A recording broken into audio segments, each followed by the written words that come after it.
Okay, ممتاز. Okay, so the class is being recorded. Good afternoon, everyone. I'm happy founding day. Today marks the end of the Duchess of Malfi and the start and perhaps the end of Candide too. So we spoke enough and long about the Duchess of Malfi in terms of the themes and the ideas.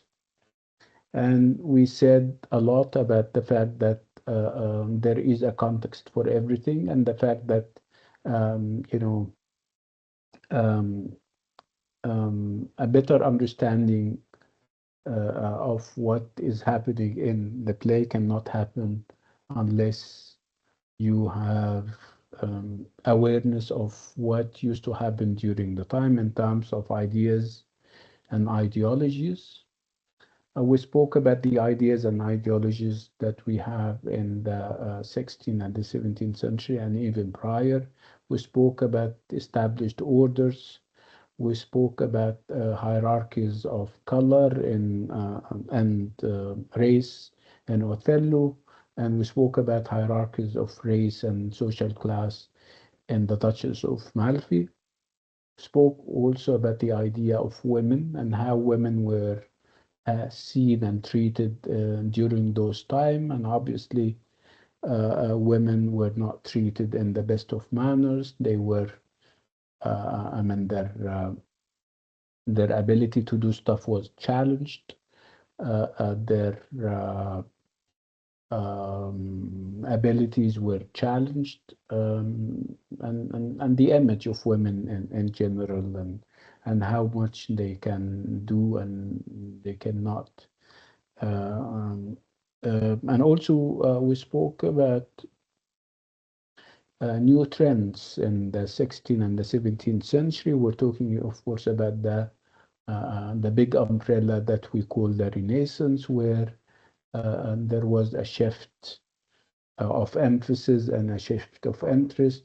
People are moving from the feudalism of the Middle Ages, uh, um, the centrality of religion, to a new way of looking at the world that is, if not devoid totally from the perspective of religion, at least it is breaking free from it, where obviously the focus on whatever is civilian, whatever has to do with, you know, um, public affairs, governance,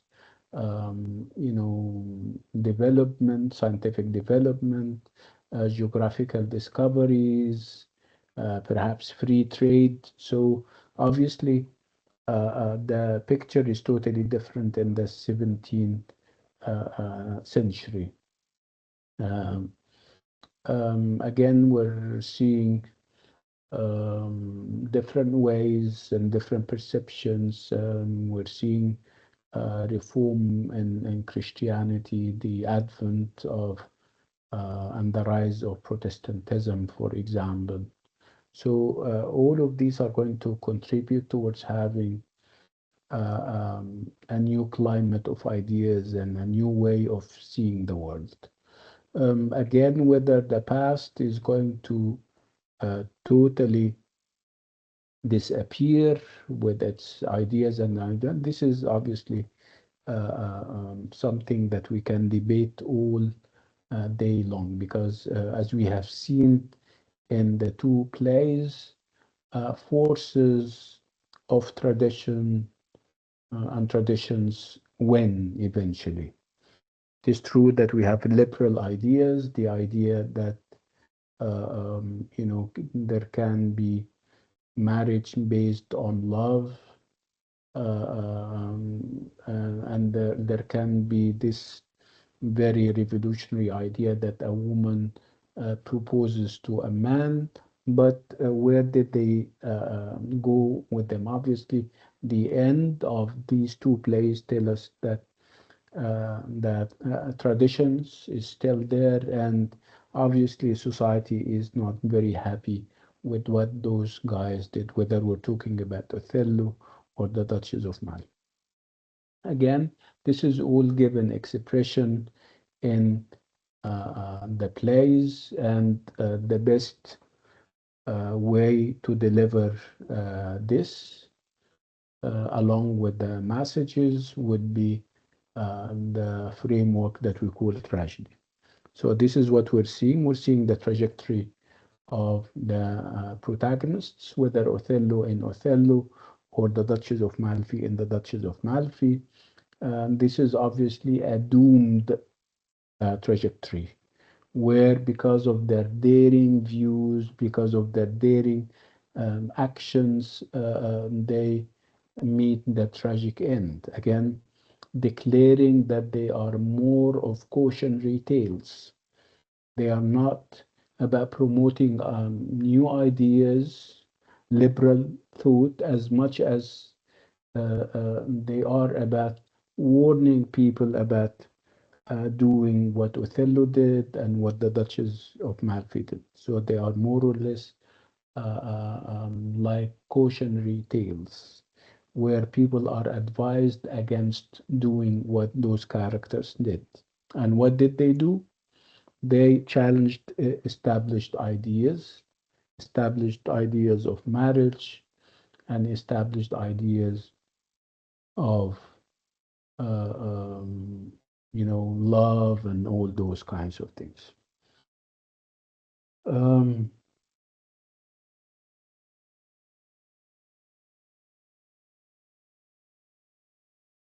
um, we have done all of that. I'm not going to repeat what I've been saying all through. I'll perhaps focus on Acts 4 and 5, uh,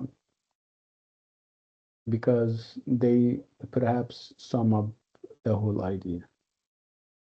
Um,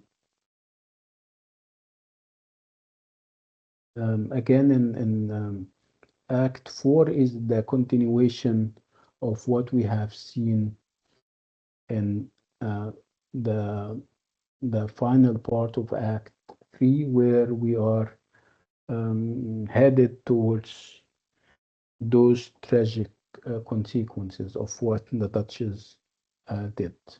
What did she do? She decided to go against the wishes and the will of her family, royal family, as represented by her two brothers, and get married to the one she chose. And obviously, choosing for a woman at the time was not a usual practice. Okay, she is going to face the consequences of her choices, and the two brothers are going to revenge or take revenge.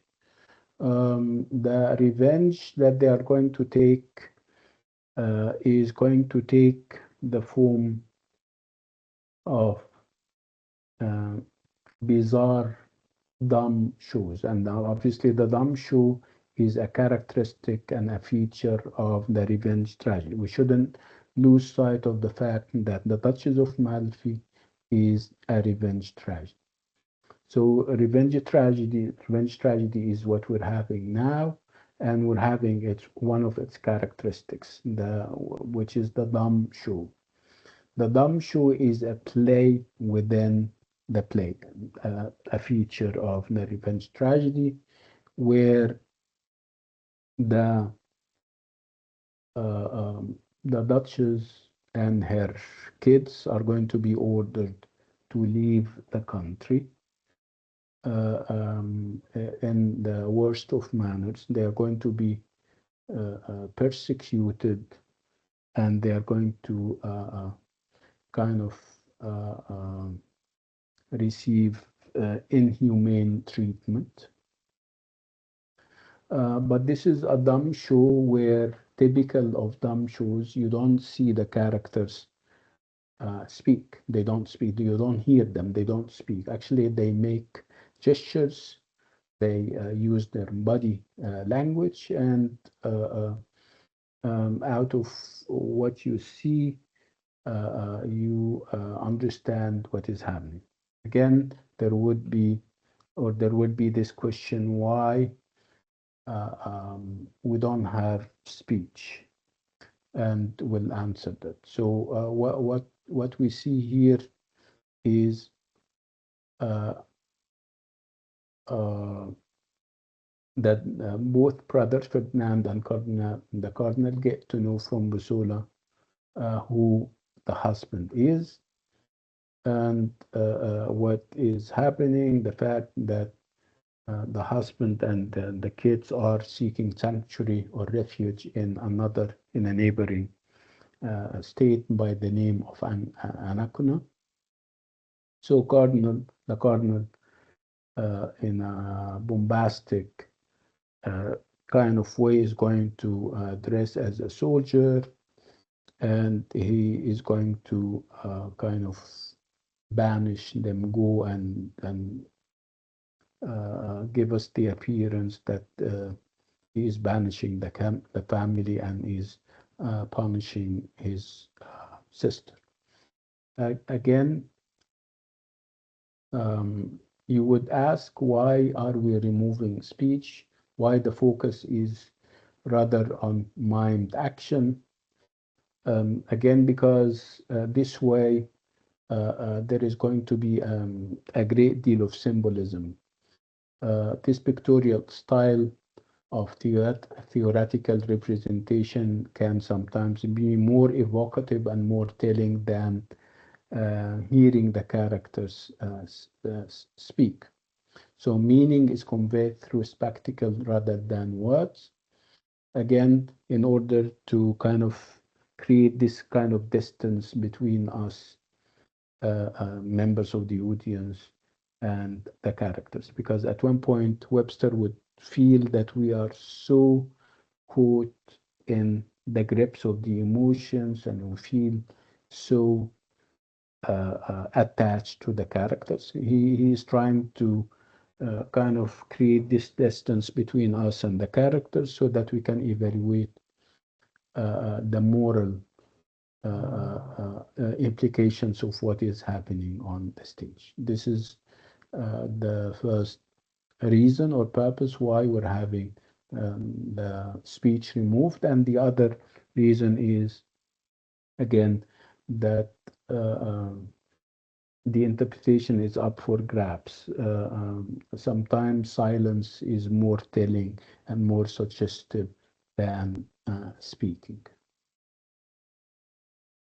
So where are we in this dumb show? We are at a religious shrine where we have in the background solemn music sung by church men. And of course, you'll see the cardinal wearing, shedding his religious clothes and wearing soldier's clothes in perhaps a comic kind of way. Again, if anything, it would give you a vivid visual confirmation of the superficiality of his religious vocation and the ecclesiastical corruption he has consistently represented. Again, we will see how the Duchess is banished and how her wedding ring is removed from her hand in the violent of ways. So then we have two frame narrators, two characters as part of the dumb show talking, and they introduce what is happening. So it's a dialogue between two pilgrims who doesn't have a name. And obviously, the whole atmosphere is uh, one where you have distress, and those two pilgrims are asking and exchanging anxious questions and judgments about the ceremonies they are seeing.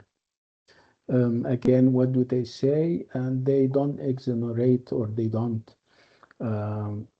acquit the Duchess. They don't say that she was right in getting married from or below her class and rank, but they also say that she is also a princess and she shouldn't be treated the way she did by her brothers.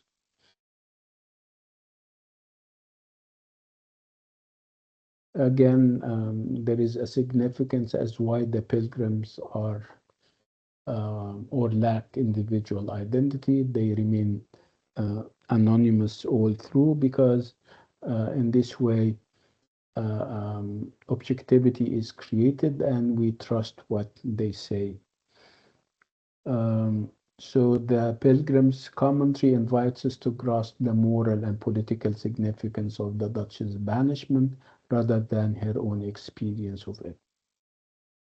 Again, through the revelations of the two pilgrims, we feel that she and her family are the victims of an institutional conspiracy.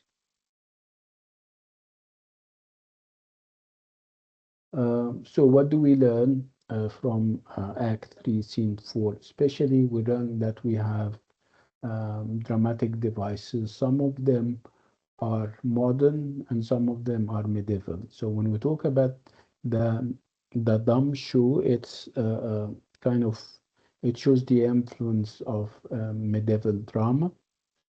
Again, it's meant to kind of create this distance between us and the characters, so that a more nuanced understanding of the larger meanings being conveyed is achieved. And we also have modern devices. I mean, the fact that the play is steeped in realism. There is this insistence on the complexity of the characters and their personalities. Again, there are also attempts at creating suspense and excitement, and these are all modern elements and devices. So again, typical of early modern tragedies, we see an enactment of the Duchess' torture and death, again for obvious reasons, for her forbidden love and subsequent marriage. So where is she? She is imprisoned in her palace, and she is exposed to a dead man's hand, complete with wedding ring, a wax tableau of her husband and children presented to her as their dead man. So they are creating the impression that her husband and kids are killed, and they are shown to her. Again, this is psychological suffering. This is meant to expose her to all kinds of harrowing psychological trauma, so that she dies before she actually, I mean, obviously, this is an attempt at crushing her soul.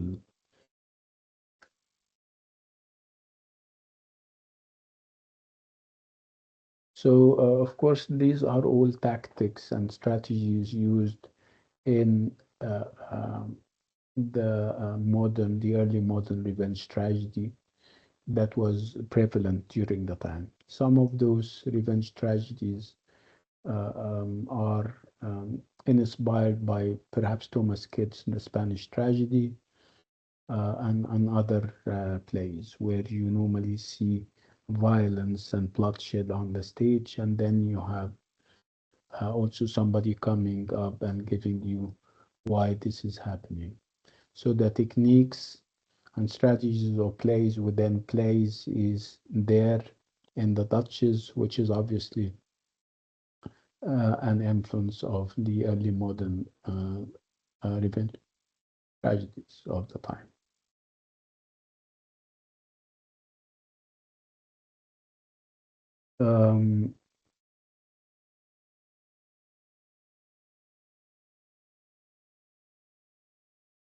Um, again, it's all about the revenge that Ferdinand is taking from his sister.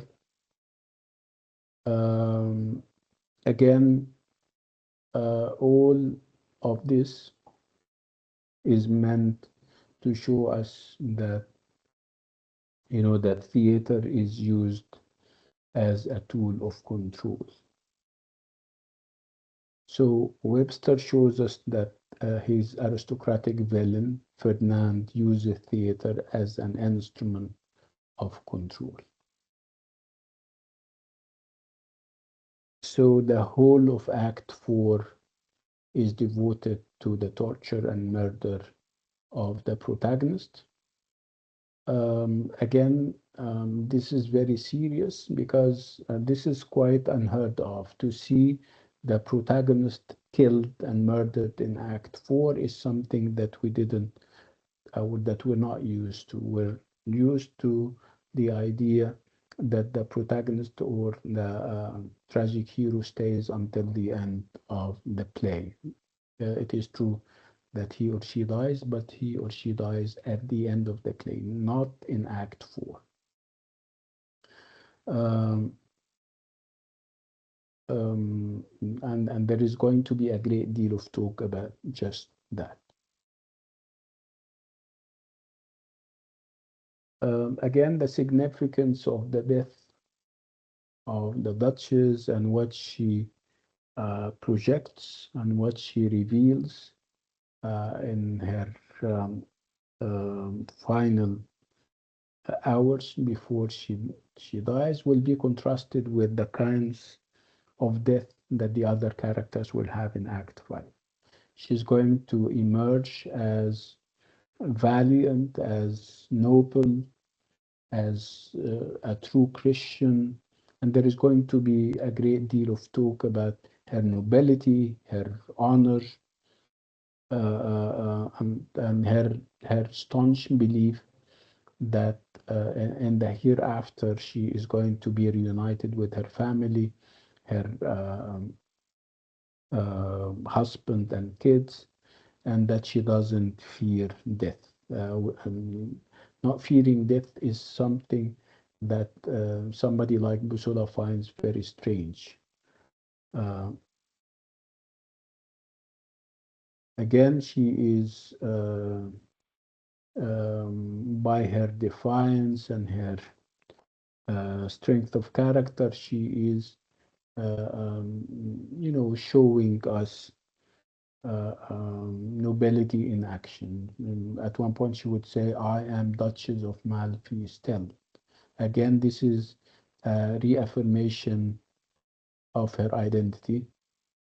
And obviously, this is a reaffirmation of identity resistant to Busola's assault on human pride. Um, Again, her final speech reveals the fact that she is a true Christian, reveals that she is a true aristocrat, a true believer in the hereafter where good people meet.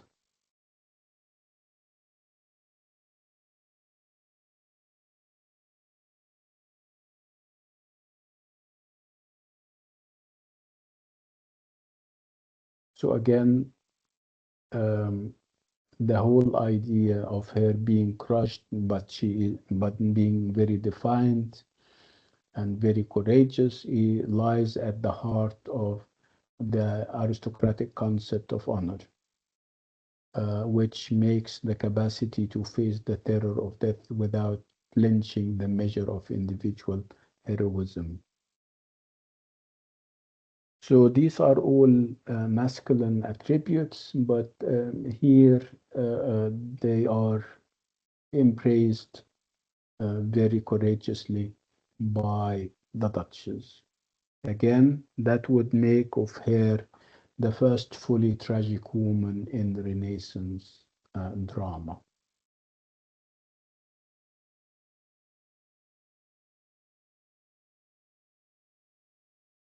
Again, we have the reaction of some of the characters to her death, and one of them is Busola himself, who is going to feel. He's first of all, he's going to go and share the news with Ferdinand, telling him that we murdered her, and where is my reward? And of course, Ferdinand, in order to displace the responsibility and deny any involvement in what is happening, is going to dismiss him and not admitting that he was part of it. Busola is going to take this to heart and is going to decide to take revenge, um, impressing on everyone that he repented. Obviously, this idea of his repentance is, is up for debate because it was only when Ferdinand pushed him back and displaced the responsibility that and denied him the reward that he started to tell us that he is repenting. So what is he going to do? He's going to try to take revenge.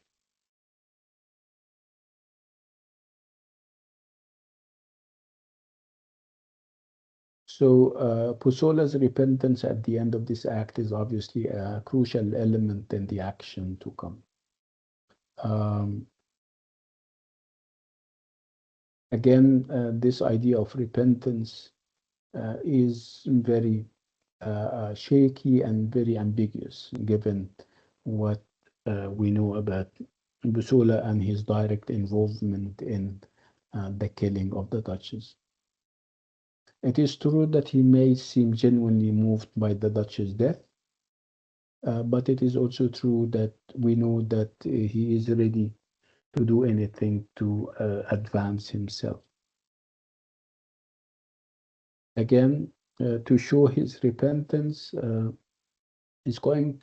She came back to life very momentarily, and he kind of whispered to her that Antonio is alive and that he is reconciled to her brother, which was not true because he wasn't reconciled or anything.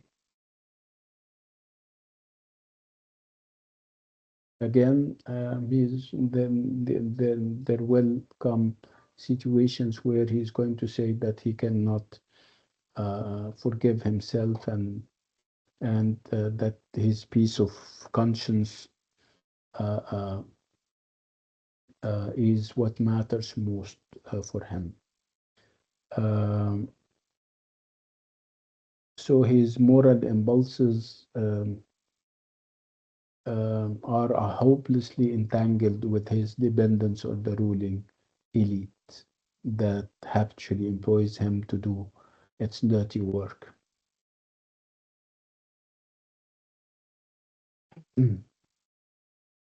Again,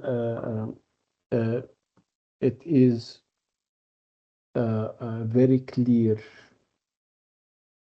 why Ferdinand is refusing to recompense and reward Sola, because he is trying to kind of displace the responsibility and deny any involvement. Again, this is typical where the ruler who blame, this is typical of rulers who blame servants for committing the murder he himself commissions them to do. Again, what we take away from here would be how Ferdinand was affected by the death of the Duchess. His reactions are all testifying to his mounting mental collapse and instability.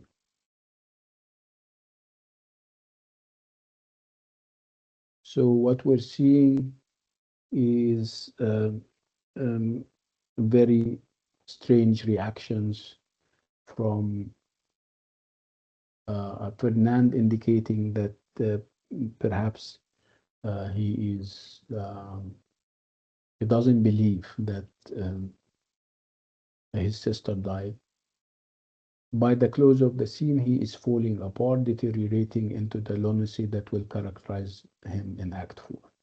And this is what he says: I'll go hunt the badger by owl light.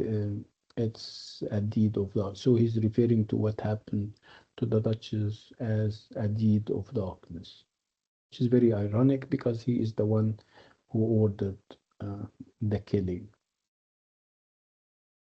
And then we move to Act 1, and the first thing that would strike us in I'm sorry, we go to Act 5, not 1. The first thing that would strike us in Act 5 would be the fact that uh, the play is without its protagonist. In Act 5, there is no Duchess because she was killed in Act 4, and this is going to draw the ire and the anger of lots of scholars, especially the feminists among them, because this is quite unprecedented. Uh, um, Again, there were this never happened. The fact that the tragic hero does not stay until the end of the play. Again, in order to perhaps make up for this plunder and this mistake, we're going to see Webster trying to compensate for the absence of the Duchess in Act 5 by giving us signals that it is true that she is not there as a living being, but she's there with uh, um, her impact on the characters. At one point, she's a ghost haunting characters. At another point, she is her voice is heard and is being echoed. Um, Again, there is a measure of supernatural of the supernatural in her presence in Act 5 because she's dead. Um, so again, when you have ghosts and characters, this is obviously a part of the conventions of the revenge tragedy.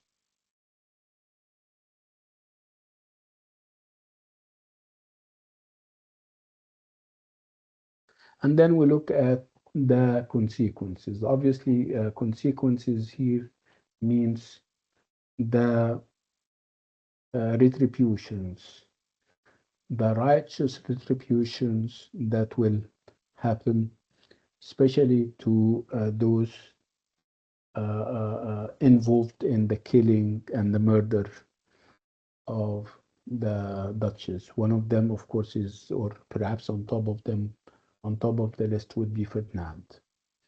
Ferdinand is going to have, remember, we said that he is collapsing and is starting to feel like an animal, especially those bad animals, because some animals are nice and comparing us to them would be a privilege, not something bad. But he is obviously seeing and feeling that he is acting like the basest of animals. And this is what we call lycanthropy. Lycanthropy is a delusion in which one imagines oneself to be a wolf or other wild animals. So he believes that he has been transformed into a wolf whose skin is hair on the inside rather than the outside. Again, this is a manifestation of his mental collapse.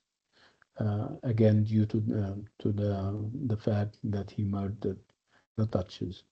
So he is driven mad by guilt and a self-revulsion that convicts him of being no better than the most vicious of animals.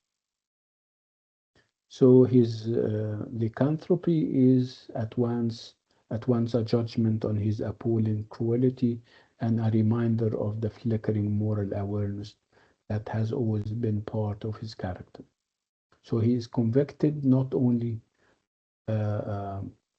يعني, he is convinced not only that he has turned into a wolf, but that he is damned. And then we move to the cardinal. Of course, the cardinal was part of this conspiracy against the Duchess, and he too is seen to be consumed with guilt. Of course, he doesn't stop from plotting and murdering, but he feels that uh, he is being punished for what he has been doing. He cannot pray, for example. Um, um, a lot of very mixed feelings he has. So he had a bad conscience. He gives a number of soliloquies in which he's revealing that he cannot pray, and that he lacks any real confidence in the efficacy of praying. He doesn't believe that praying can help him. Um, he expects himself to go to hell. Um, he is not totally uh, mentally disturbed like his brother, but his soliloquy makes clear the extent of his mental disturbance. And then we have Busola, who is going to also pay for his crimes, especially the killing of the Duchess. He's going to tell us that he feels that he is being haunted by her memory, and he is being haunted by her ghost. And he starts to take revenge and kills. Again, he tries to kill the cardinal, only uh,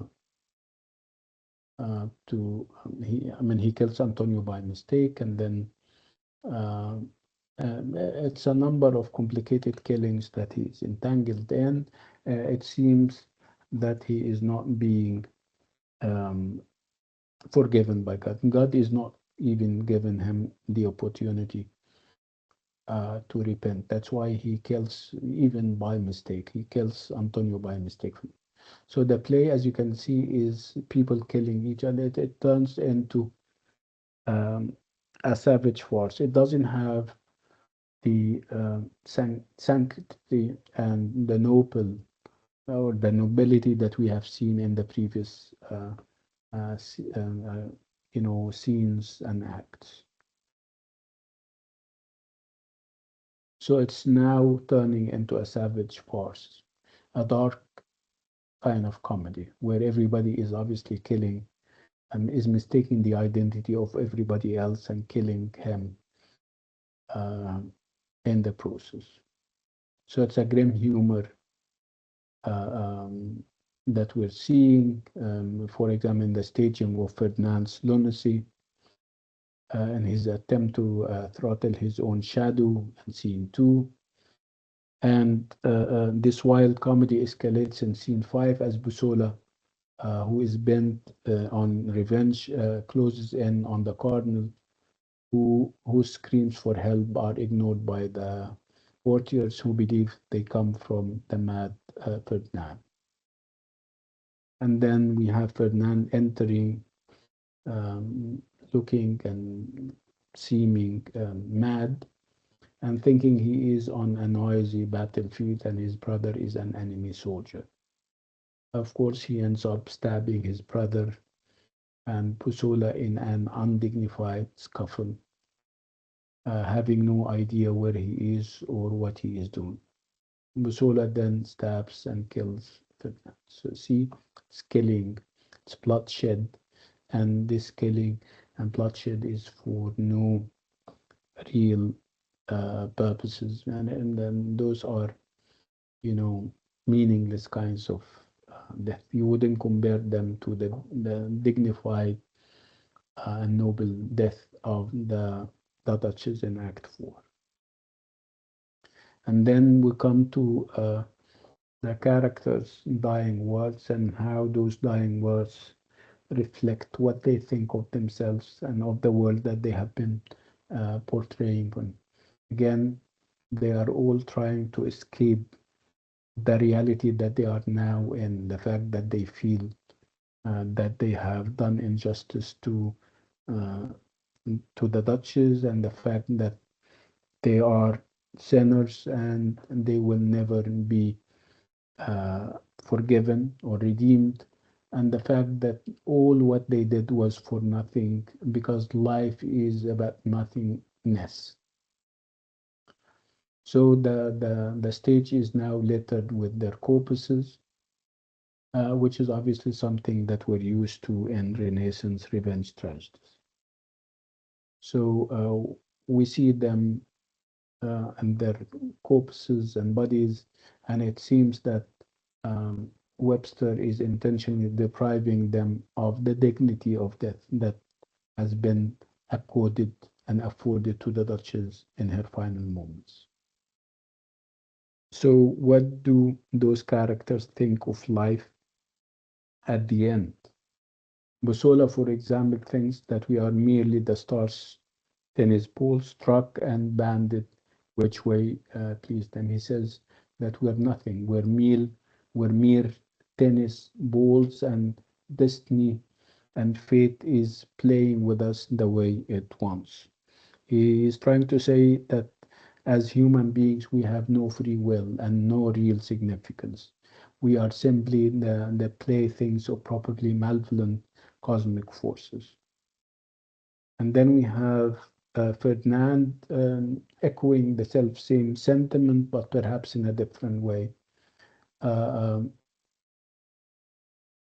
um, talking about human beings' capacity for self-destruction and how we are prisoners of our own temperaments, driven by forces, passions, and instincts over which we have minimum control. Like diamonds, we are cut with our own dust, self-destruction. And then, so if Busola is focusing on the cosmos, we're going to find Ferdinand focusing on human personality.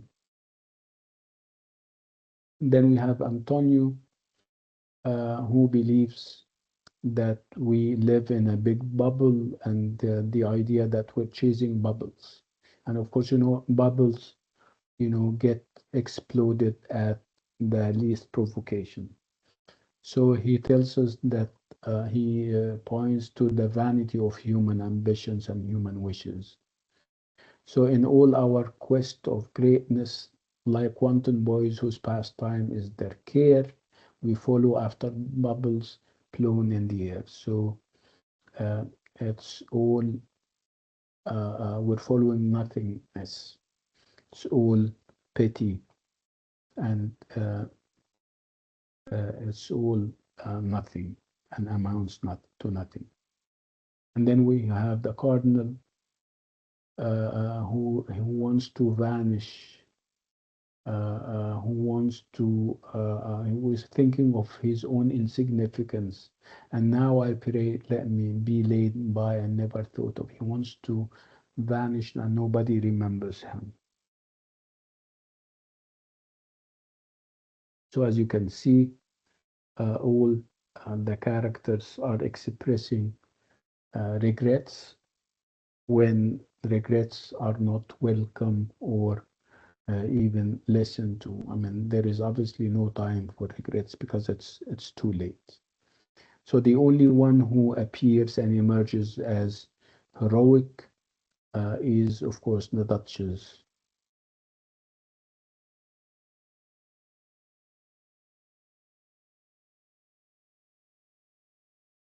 Um, Again, she is the only one who emerges in a kind of triumphant and noble.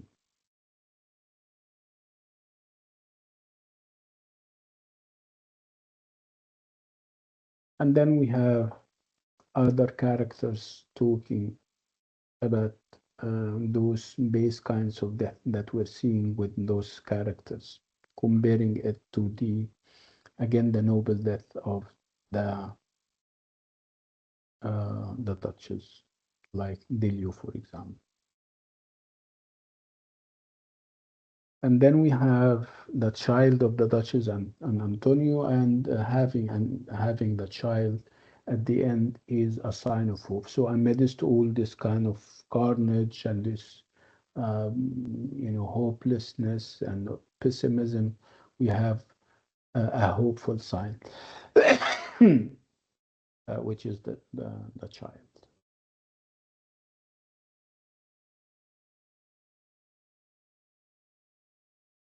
Again, we come the wheel comes full circle, and we ask whether what kind of tragedy we have, and obviously, the Duchess of Malfi is a true tragedy, and it is a true revenge tragedy, where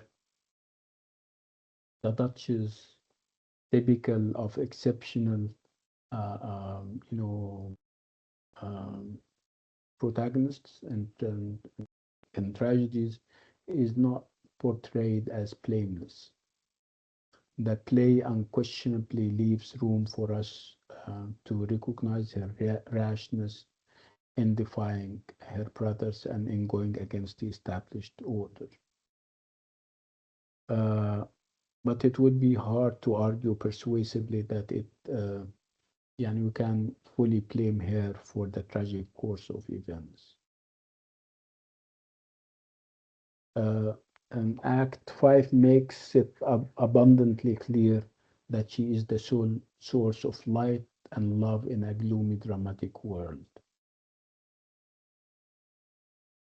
So, the tragedy of the Duchess of Malfi is that she is destroyed, and her bid for self-determination is crushed by a brutal and corrupt aristocratic order.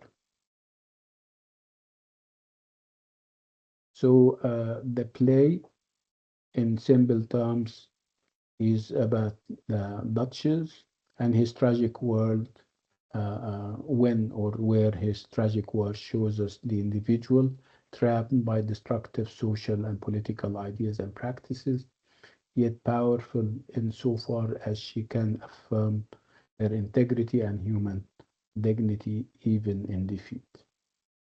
And this is basically what the whole play is about. Clear?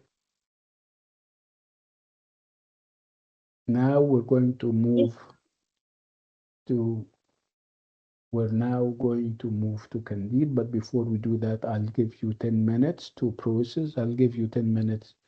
Uh, um, we're going to take a 10-minute break, and then when we come back, we talk about Candide. Okay? So you guys have 10 minutes from now. I'll see you in 10 minutes.